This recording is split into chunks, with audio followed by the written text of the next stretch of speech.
passer au groupe politique dans un premier temps. Madame Grossetête, au nom du PPE. Madame la Présidente, Monsieur le Vice-président de la Commission, Monsieur le Commissaire, l'Europe serait-elle malade de sa monnaie? Nous sommes à son chevet aujourd'hui.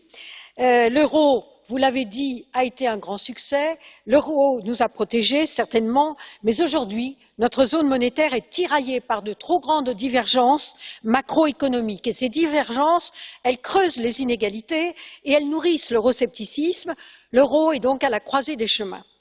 Alors je félicite la Commission parce que ces propositions sont ambitieuses et elles constituent une base de réflexion utile pour renforcer l'union économique et monétaire.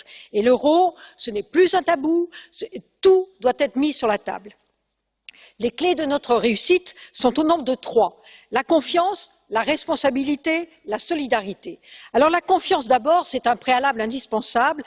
Pourtant, cette confiance a été fragilisée par des promesses trop souvent avortées.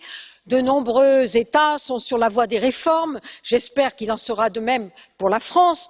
Mais les efforts de chacun sont indispensables pour renouer la confiance et compléter ainsi l'union bancaire, notamment avec une garantie européenne des dépôts, vous en avez parlé, qui fait encore cruellement défaut.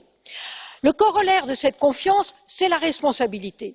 Une gestion responsable des finances publiques, selon les règles, par exemple, d'un code de convergence, ouvrirait la voie à la création d'une capacité budgétaire commune et à un renforcement de la gouvernance de la zone euro.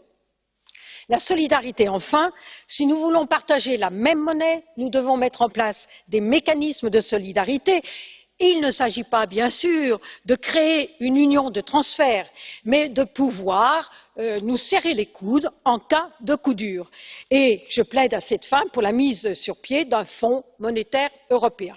Alors ces réformes, cependant, j'estime que nous ne pouvons pas attendre 2025 pour les mettre en place. Il faut s'y atteler dès maintenant. Les astres politiques sont alignés. C'est maintenant ou jamais que nous devons agir.